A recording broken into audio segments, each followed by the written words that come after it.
大家好，我是文。在上一期视频里，我们带大家从北京坐火车到了南宁。今天我们要继续在南宁旅行。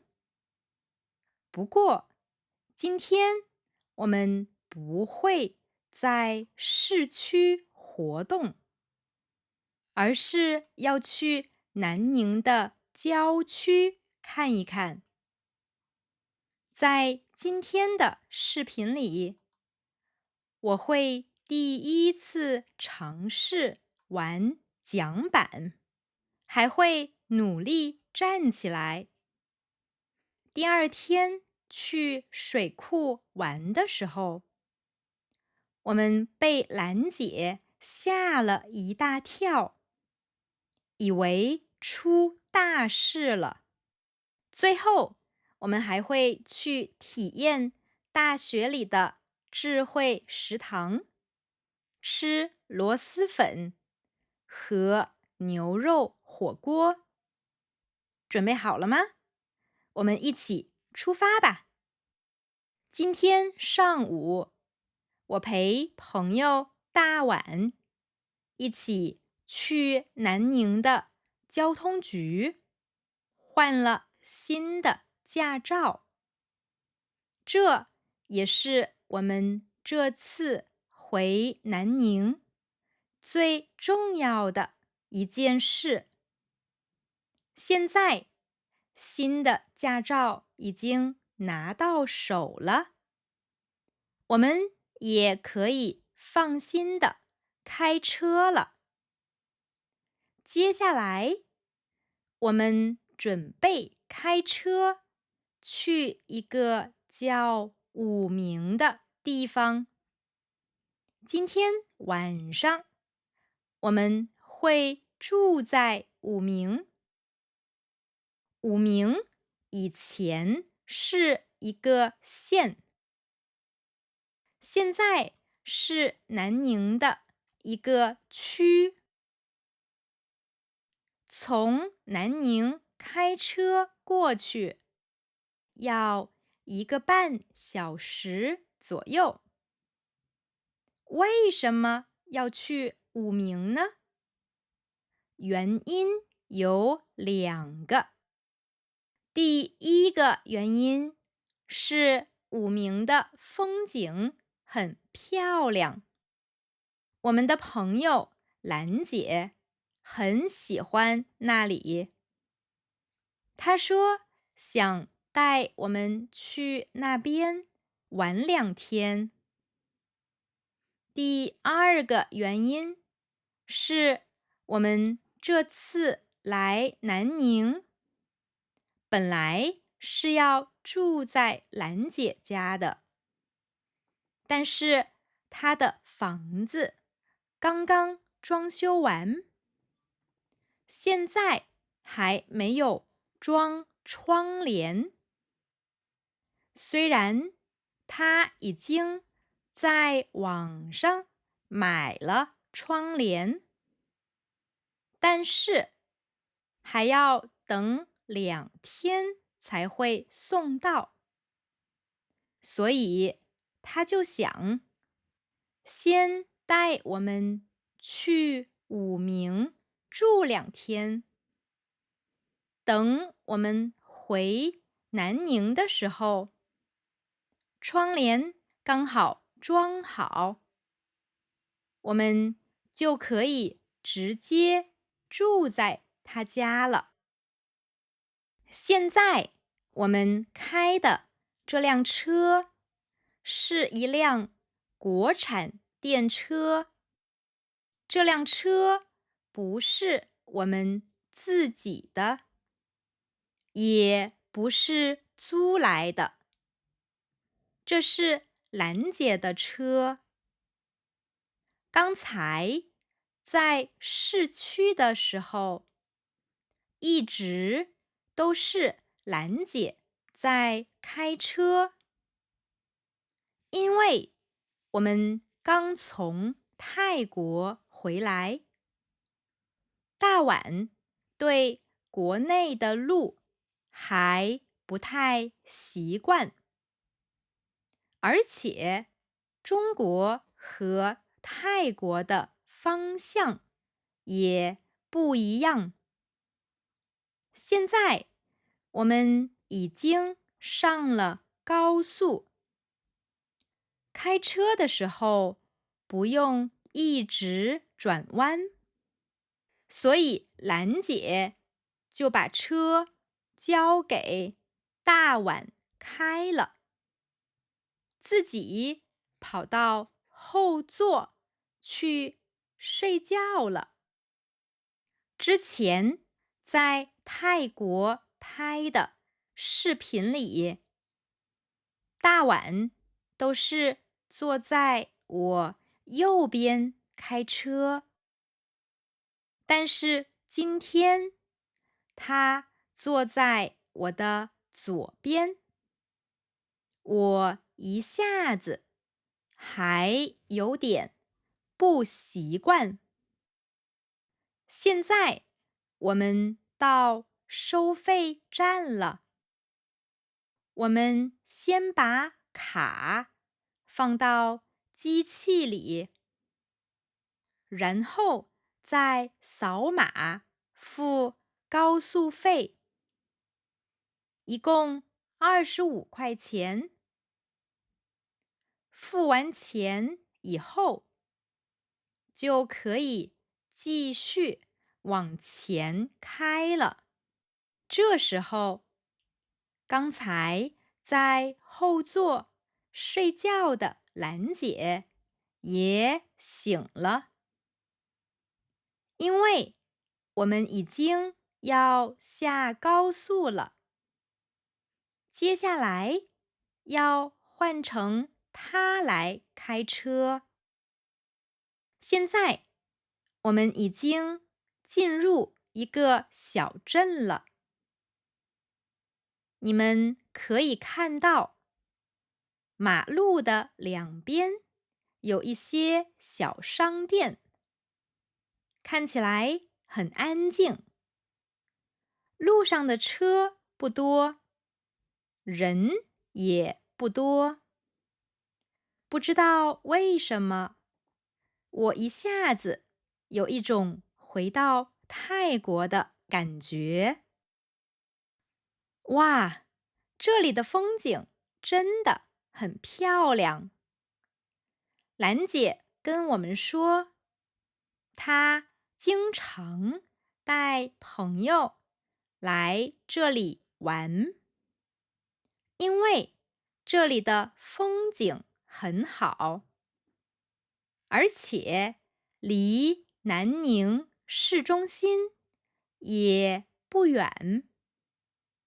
她还说，有一次她带朋友来这里玩，但是那个朋友一直在用手机处理工作，都没有认真看风景。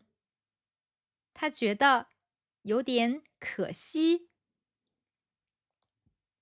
兰姐说，这个地方的人应该不会穷，因为他们有很多土地，可以种水果，而且这里的游客不多，所以住在这里的人也比较简单、安静。现在兰姐要带我们去一个泳池玩。她说，这个泳池是天然的，可以游泳，也可以划船，还可以玩桨板。我越听越好奇，一起去看看吧。在路上，我们先经过了一个露营地。兰姐说想进去看看，如果不错的话，下次她可以带朋友来这里玩。这个露营地有一个很大的院子，旁边还有一条河。我们从这里可以走到河边。现在不是下雨多的时候，所以河里的水不是很多。前面还有一个小水坝。我们用手摸了一下水，不是很凉。右边的天很蓝，但是左边有一大片乌云，看起来好像快要下雨了。现在已经不是暑假了，所以这里几乎没有客人。我们也不知道暑假的时候人多不多。这个露营地的老板告诉我们，这里有一条小路，可以通到另一个露营地。我们决定顺着这条路走过去看看。一开始我们还在想，真的有路吗？不过后来发现，很多路都是人一点一点走出来的。兰姐走在最前面，她说放心，不会掉下去的。她穿着一条黄色的裙子，脚上是一双黑色的拖鞋。看到这里，你们会不会也为我们捏一把汗呢？到了，从这里上去。你们看，这里的视野更开阔。这个新的露营地比刚才那个更大，树也更整齐，还有很大一块草地。我低头一看，发现我们的裤子上沾了很多小树枝。就在这个时候，雨突然下了起来。这种雨让我想起了清迈雨季的雨，来得很快，去的也很快。我们觉得可能一会儿就会停。这个地方河里的水看起来比刚才那边多一些，但好像也不是很深。后来雨越下越大，我们决定先找个地方躲雨，等雨小一点再出来。离开那个露营地以后，我们来到了今天本来要去的那个地方。这里就是兰姐说的那个天然游泳池。在这里，我们可以游泳、玩桨板，还可以划皮划艇，还有竹筏。最后，我们选择了玩竹筏。大家快看，天上出现了彩虹。我把脚放进水里，水凉凉的，很舒服。竹筏很长，所以我和大碗试着躺在上面，躺着真的很舒服。可是过了一会儿，又开始下雨了。兰姐也已经换好了泳衣，下到泳池里来了。她说她想玩皮划艇，还想跟我们比赛划船。结果我们因为不会控制方向，船一直在原地转圈。等我们终于可以稍微往前走一点点的时候，兰姐早就已经不见了。她已经滑到前面的草丛里去了。后来我们也不比赛了，就坐在竹筏上，看着太阳慢慢落山。等兰姐再滑回来的时候，已经过去1个小时了。她回来以后，建议我试试桨板，看看能不能站起来。这是我第一次玩桨板。大家觉得我能站起来吗？大碗猜我一定会掉进水里。那我们就一起看看他猜的对不对吧。我先跪着爬上桨板，等我慢慢习惯以后，我开始试着站起来。说实话，真的很难保持平衡。大家可以在评论区为我加加油。看，我站起来了。成功的站在桨板上的那一刻，我真的特别开心。这种挑战成功的感觉真的太好了。大碗看到我成功的站起来以后，他也想试一试。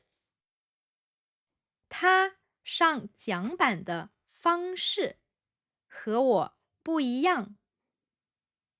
我是先跪着上去的，他是先趴在板子上，然后慢慢往中间爬。他一开始很紧张，后来他慢慢把身体撑起来，用了一点肚子和腿的力量。这个时候，他已经站了一半了。可是，就在他快要完全站起来的时候，他突然觉得有点不稳，就马上蹲下来了。他说，因为戴着眼镜，有点害怕掉进水里，所以决定放弃了。我觉得也没关系，第一次玩已经很不错了。下次有机会还可以再试试。这个时候，太阳已经快下山了，天也慢慢变黑了。我们觉得时间不早了，就准备回酒店。回去以后，我们要洗澡、吃饭，因为我晚上8点还有一节课要上。在离开之前，我们一起看看刚才用无人机拍的风景吧。从上面看下去，真的太美了。我们在画面里找找兰姐。我们看见她还在草丛里。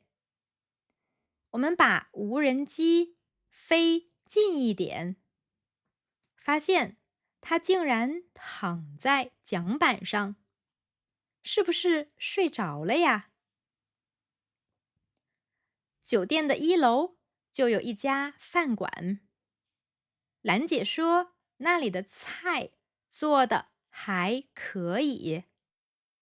我随便吃了一点，就马上上楼去上课了。早上好，我们一起看看酒店外面的风景吧。从窗户往外看，空气很干净，天是蓝色的，感觉一点污染都没有。我们的房间在5楼。现在我们坐电梯下楼吃早饭。电梯到了1楼，这里是酒店的大堂。我们昨天晚上只订了1晚的房间。兰姐觉得这里住的还不错，所以我们决定再住1晚。我们已经在网上订好了，只是来前台确认一下。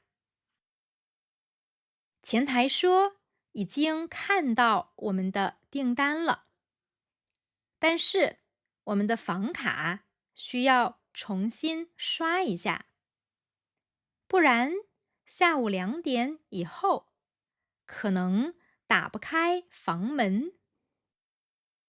走吧，吃早餐去。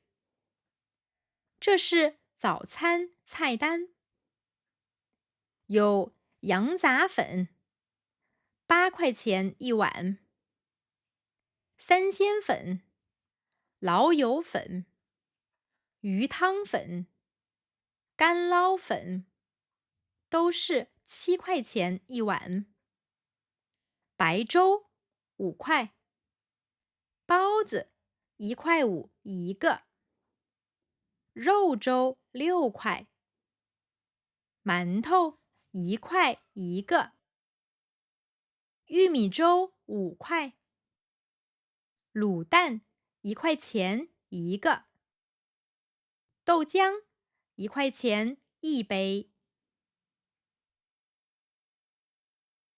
这是广西人爱吃的酸笋，很多菜里都会放，但是我吃不惯，因为它的味道对我来说有点臭。朋友点了1碗老友粉，我点了1碗鲜肉粉。我们跟老板说，不要放葱、蒜、香菜和酸笋，但是可以放辣椒。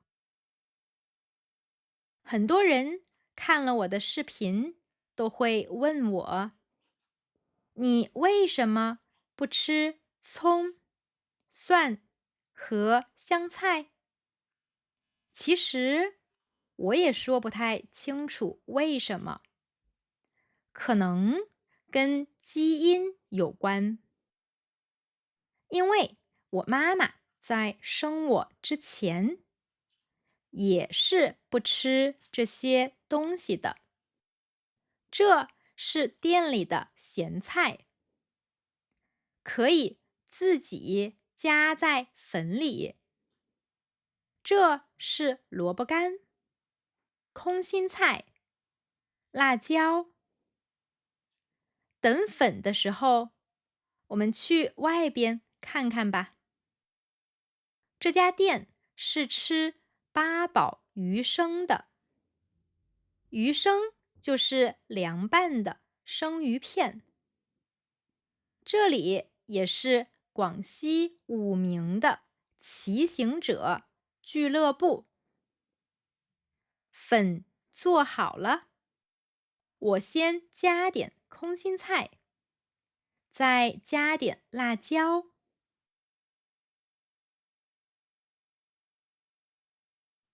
好了，端出去吧。我们做这里吧。很简单的一碗粉，粉是宽的，不是圆的。里面加了一点肉和青菜，我也看不出来是生菜还是油麦菜。尝一口，很好吃。大碗的粉也来了，他点的是老友粉。老友粉的味道会更重一点，因为它需要先把肉、豆豉、酸笋放在锅里炒一下，再加汤煮粉。你们这里外国人多吗？外国人没有，这哦，我们自己乡下的是。哦，尝尝，谢嗯，谢。我问老板，这里外国人多不多？他说不多，然后送了我们2瓶水，说是他们自己生产的。吃完早饭以后，我和大碗走路去取车。昨天晚上我上课的时候，他们把车开去充电了。现在我们把充电枪拔下来，再放回去，车就可以开走了。等我们上车以后，才发现电没有完全充满，只充到了86%。到酒店了，兰姐也下来了。她从饭馆买了2包水，因为她说这里的水很好，就是刚才老板送给我们喝的那种水，是老板的儿子生产的。我们现在要把水搬到后备箱里。现在去搬第2包水。大碗看我一只手搬，有点费劲，所以过来帮我。后备箱里还有一个户外移动电源，2件橙色的救生衣。放好水，我们就出发了。兰姐让当地人给我们推荐了一些好玩的地方，有一个小村子和一个风景比较美的水库。我们准备了一些吃的和咖啡，跟着导航就出发了。现在我们在一个村子里，路过了一家民宿，看见门开着，我们就走进来了。但是这里好像没有人，看着感觉没在营业。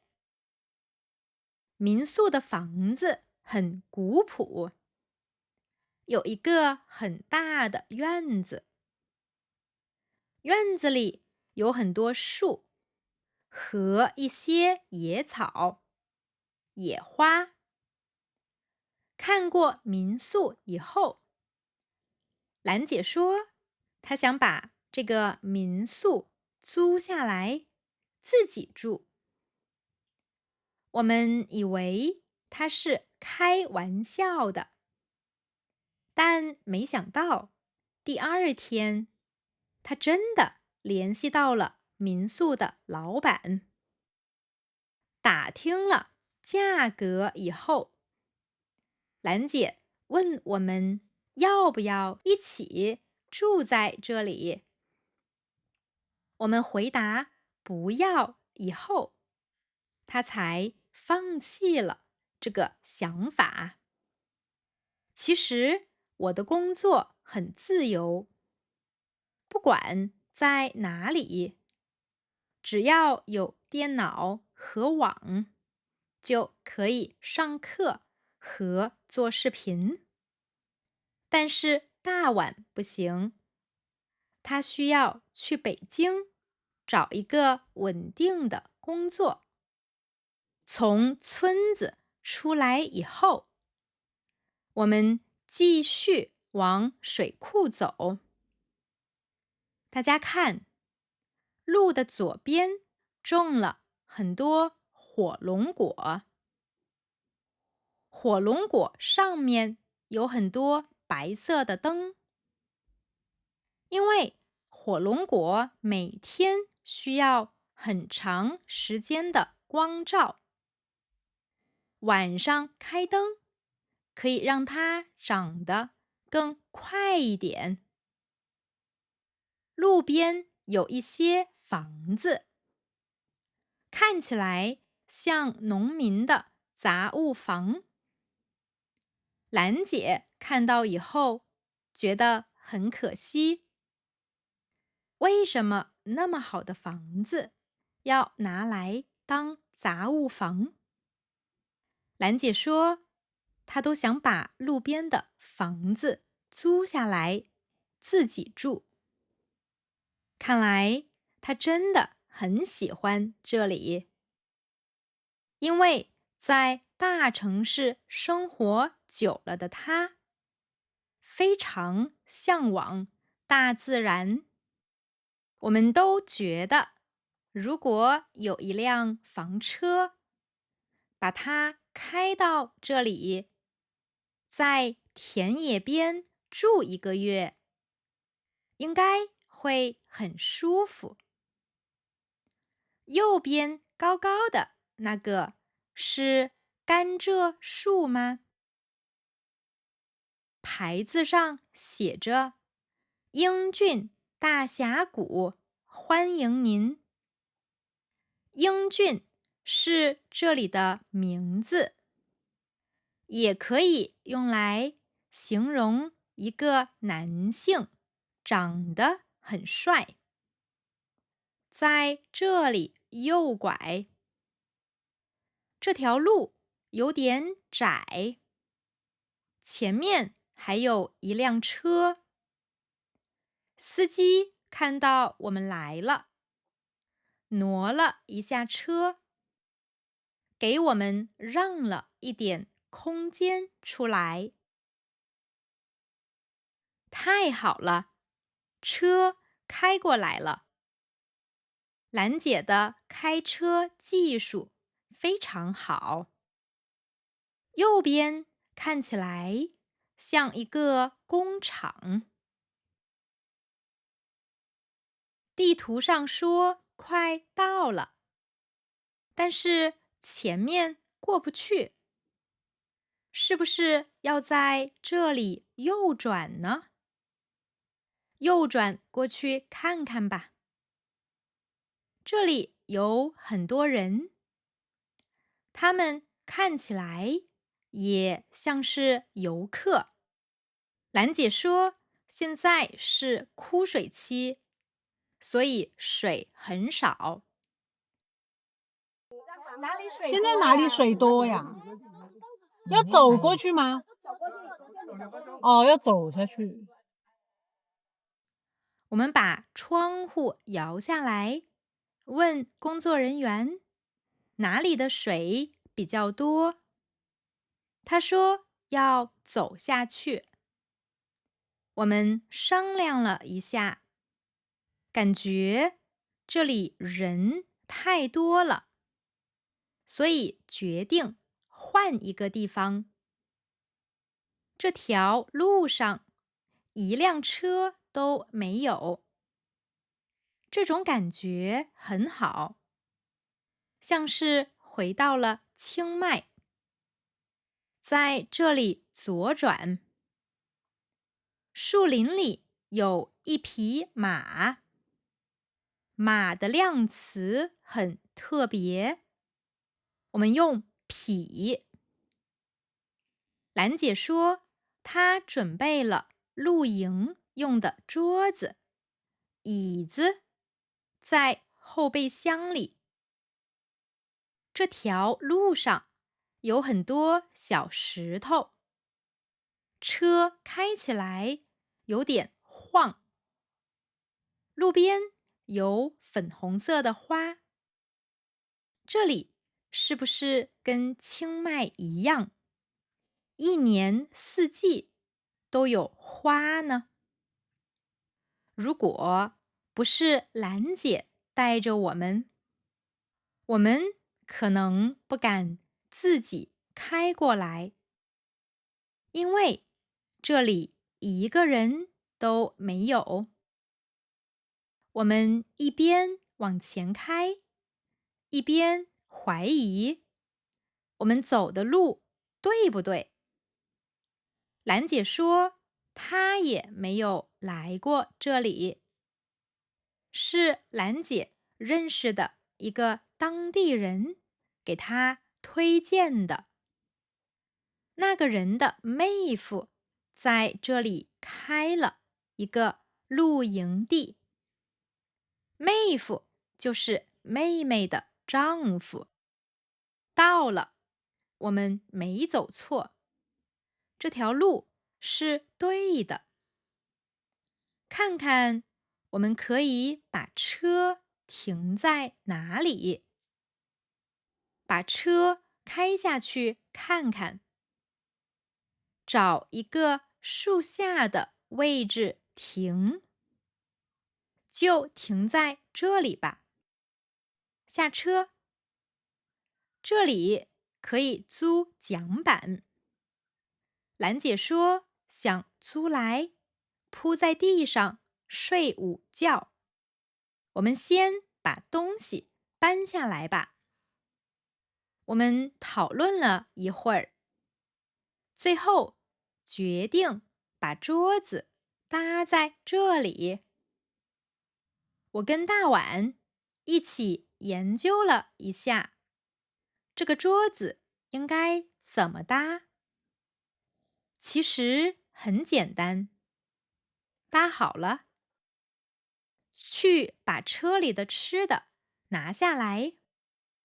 这是我们从酒店楼下的饭馆打包的小米粥和咸菜，把它们拿过去。他们还在讨论，到底要把桌子放在哪里。兰姐什么都准备了，水果刀、速溶咖啡、电热水壶、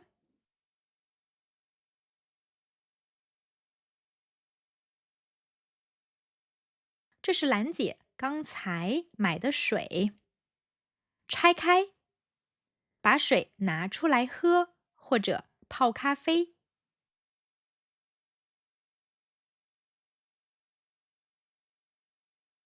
我们把移动电源拿过来，准备烧点水，但是发现好像没有用，不知道是哪里出了问题。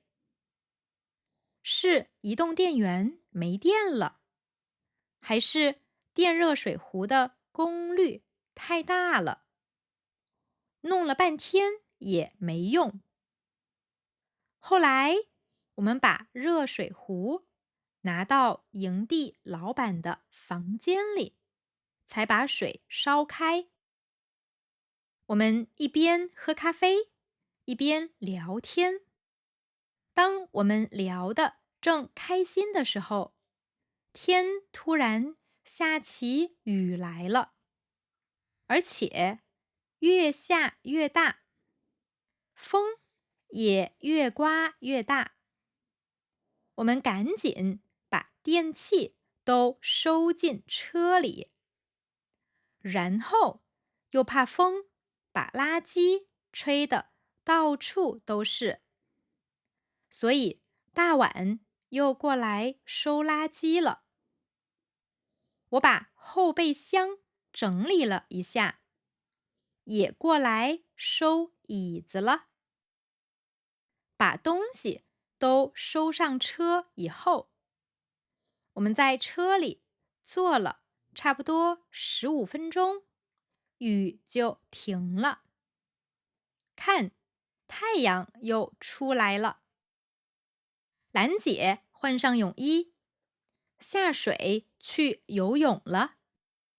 我和大碗又把桌子和椅子搬出来，在旁边坐着喝咖啡，聊我们接下来的旅行计划。我们打算先去桂林，然后回我的老家过中秋节。过完中秋节以后，去新疆。我们越聊越兴奋，聊着聊着，发现天快黑了。可是兰姐还没回来，因为她游得很远。我们在这边已经看不清她了。我们开始有点担心了，就决定用无人机飞过去，看看它是什么情况。当我们把无人机飞过去的时候，我们的心都快跳出来了。它躺在水面上，一动都不动。我们真的吓坏了，正准备去找营地的老板帮忙。就在这个时候，他的胳膊动了一下。天哪！那一刻，我们真的松了一口气。后来，他回来告诉我们，他当时觉得水里很安全，也很安静。他的眼睛和耳朵都在水里，只有鼻子在外面。他感觉整个世界特别安静，不知不觉就睡着了。等他醒来的时候，发现天都快黑了，才慢慢往回游。我们真的快被他吓哭了。他上来以后，先去冲了一个澡，然后我们就一起开车回酒店了。今天的时间比昨天更紧张。我还是很快的在1楼的饭馆吃了个晚饭，就上楼去上课了。第二天，我们就开车回南宁市中心了。回去的路上，还看到了彩虹。回到南宁以后，我们住在兰姐家。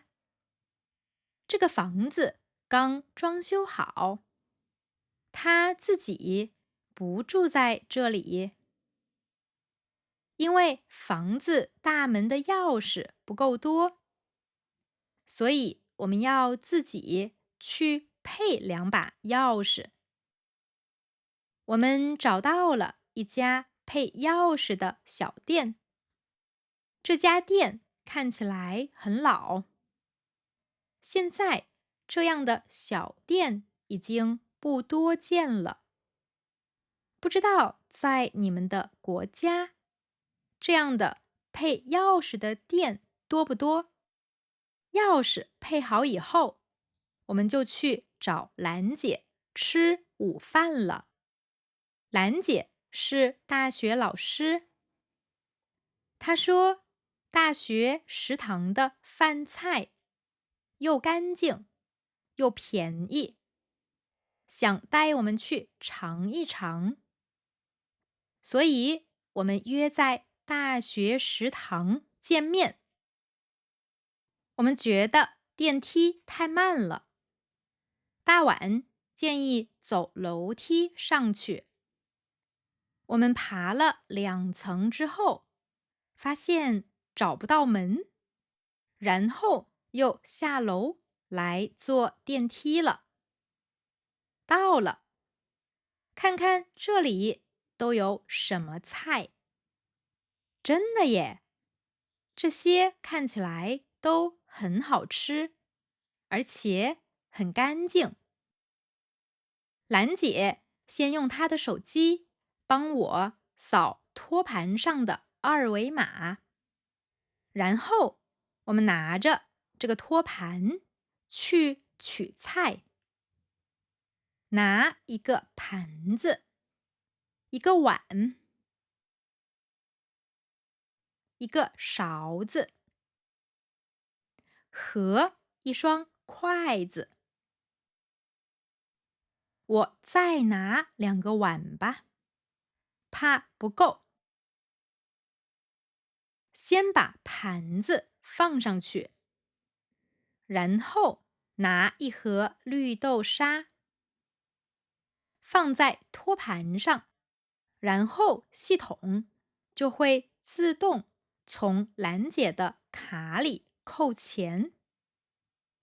再去盛点豆浆。因为我左手拿着照相机，所以只能用右手去盛豆浆。旁边这个是白糖。豆浆本身是不甜的，如果喜欢喝甜的，可以自己加糖。盘子越来越重，端着盘子一边走一边拍，有点危险。我先把盘子放回去，再过来拍吧。这是鸡肉，每50克是3块钱。这是牛肉，这是蒜香时蔬。蒜香就是加了蒜的，有蒜的香味。时是时令，意思是当季的。蔬是蔬菜，现在的时令蔬菜是空心菜。这是可乐小鸡腿，大碗加了一个，然后他又去加了一点茄子。麻辣鸡肉，这是鳕鱼，这是牛肉。大碗过来加了一块鸡肉，我让他帮我也加了一块。这是萝卜牛腩，其实这个字应该读腩，但是我们都习惯读南。盘子已经满了，快装不下了。这是空的打包盒，我让大碗帮我加了一个芋头。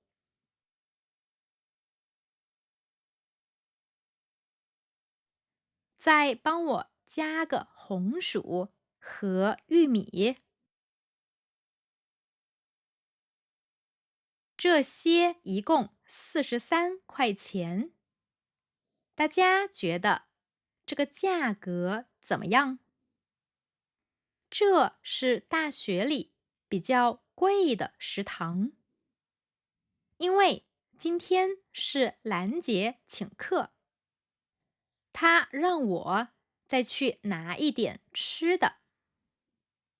但是我说这些就够了，我早上吃早饭了，现在还不太饿，我可以从大碗那里加点肉吃。大碗把刚才帮我加的红薯、玉米、芋头给我。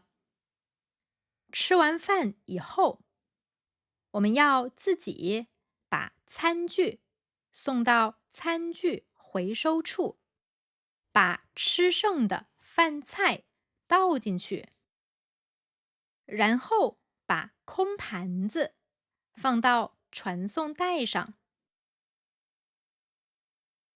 最后把塑料盒扔到垃圾桶里。我觉得绿豆沙特别好喝，所以打包了一盒，下午喝。对面是一个超市。现在大学里的物价比我上大学的时候高多了。我以前吃一顿饭，一荤两素，也就5块钱。荤是肉菜，素是素菜。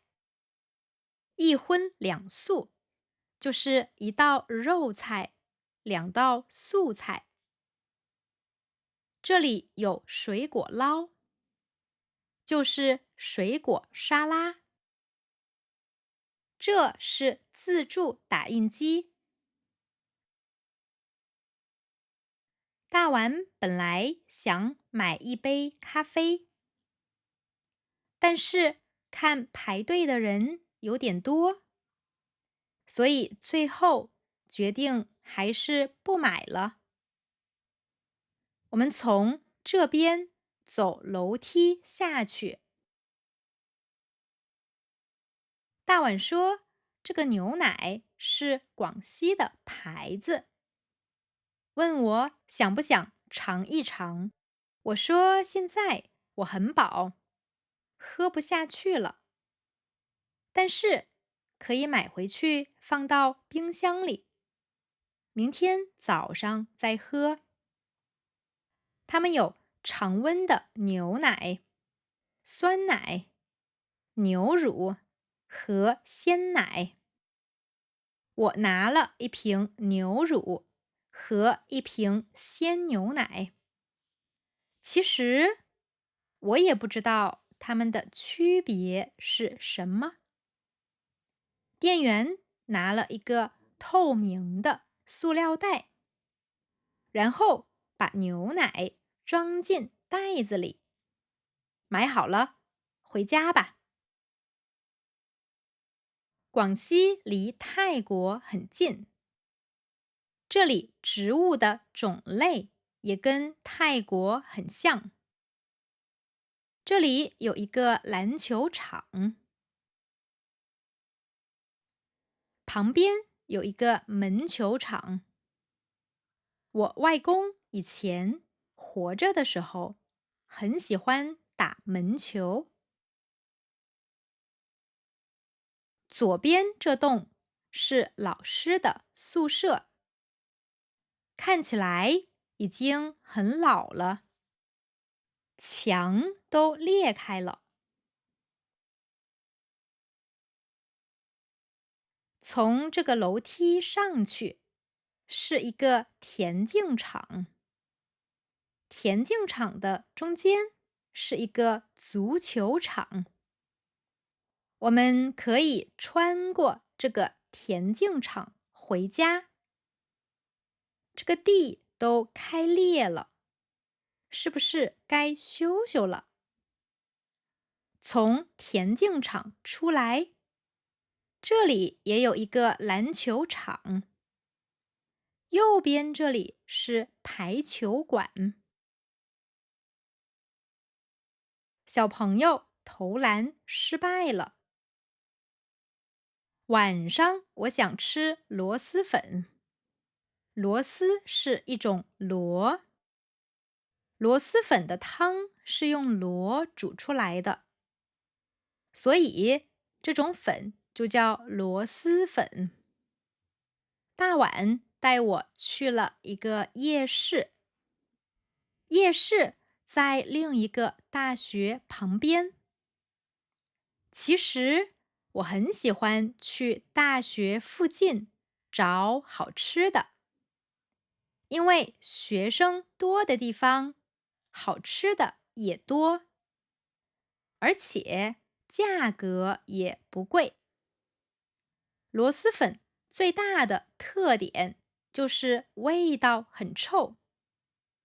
我在网上看到过，有人在国外做螺蛳粉，因为味道太大，邻居还报警了。这个臭味主要来自一种叫酸笋的东西，我给大家看过了。虽然我不太能接受这个味道，但我还是很喜欢吃螺蛳粉。只是每次吃的时候，我都不会放酸笋。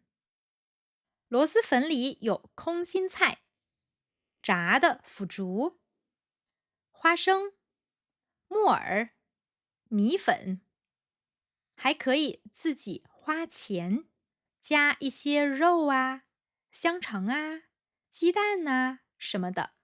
旁边的这个人就加了一根香肠。最后，店员在碗里加满汤，然后加一勺油。他自己还加了一点腌制的青椒和葱。大碗点了一碗螺丝菜，也就是只有菜，没有粉，因为他中午吃了很多肉，所以晚上不太饿，不想吃粉。他在碗里加了一些干的紫苏叶，感觉怎么样？你想尝尝吗？第二天中午，我想吃牛肉火锅，因为广西离广东很近，而广东的牛肉火锅很有名，所以我问大碗，广西有没有好吃的牛肉火锅？他说应该有。我们就在网上找了一家评分最高的牛肉火锅店，然后打车过去了。这是菜单，菜单上写着现切牛肉，现切就是现在切的，目的是为了告诉大家肉很新鲜。这些肉都是来自不同的部位，有的瘦一些，有的肥一些。如果你不知道这些名字相对应的都是哪个部位，可以从这个图片上找。如果你是会员，生日的时候来吃，可以打5折。而且每周三现切牛肉也是5折。哇，很划算。这是锅底，锅底就是火锅的汤。有山泉水锅底，22块钱；番茄锅底28块钱；会员价18块钱；高钙牛骨原汤锅底28块钱，会员价26块钱；菌菇锅底38块钱，会员价36块钱；鲜牛杂鸳鸯锅底68块钱，会员价58块钱。里面含有半斤牛杂，所以这个锅底会比较贵。牛杂就是牛的各种内脏，鸳鸯锅就是这样的锅。我们一般吃火锅都会选鸳鸯锅，一半辣汤，一半清汤。这是番茄牛杂鸳鸯锅底，68块，会员价58块。这是香辣红汤锅底，42块，会员价40块。这是小料台，我打了一点辣酱和一点酱油，然后加了一点泰椒，也叫小米椒。这种辣椒很辣，也很香。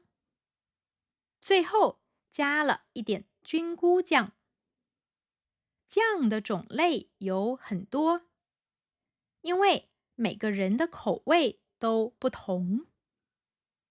这里有酱的做法，这个上面写着的是每个部位需要涮煮的时间，一般都不会超过15秒，因为涮久了，肉就老了，嚼不动。这两个要煮的久一点。这是胸口劳，也叫胸口油，要煮30秒到5分钟，看个人喜欢的口感。这是牛肉丸，要煮5到10分钟，也是看个人口感。锅底来了，我们觉得这儿的牛肉不错，想尝尝肉的鲜味，所以没有点辣锅，因为辣味会抢掉肉的鲜味。汤里有红枣、玉米、萝卜，这是粉条，这是牛血，这是生菜，这是金针菇。牛肉也上了，依次是吊龙。吊龙是这个部位的肉，嫩肉在这里，匙柄在这里，肥牛是这个部位。锅开了，我们先涮吊龙。吃火锅的时候，把一个东西放进锅里，我们可以说下这个东西。比如，我们把吊笼放进锅里，可以说下吊笼，倒计时10秒，然后就可以吃了。把肉捞起来看一下，我觉得吊笼是最好吃的部位。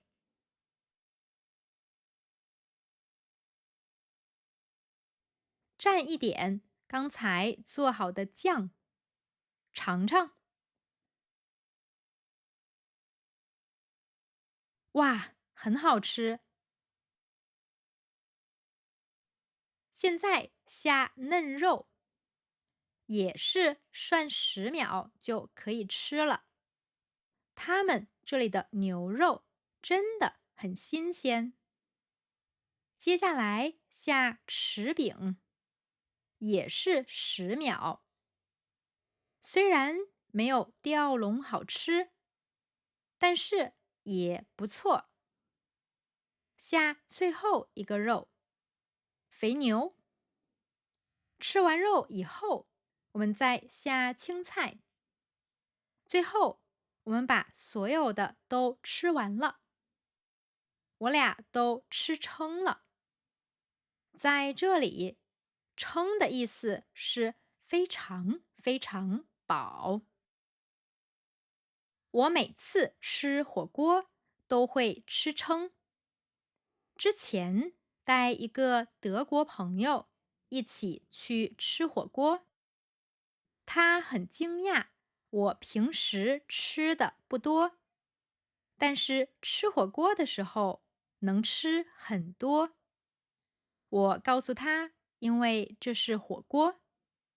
他当时不太理解，但是多吃了几次火锅以后，他也变得跟我一样了，每次都吃得很撑。我有的外国学生告诉我，他们不喜欢吃火锅，因为他们说，我为什么要去饭馆里自己做饭呢？我后来想了想，好像也有一点道理。好啦，这就是我们在南宁的所有内容啦。如果你喜欢今天的视频，别忘了给我们点赞留言，因为大家的喜爱和鼓励是我们坚持下去的动力。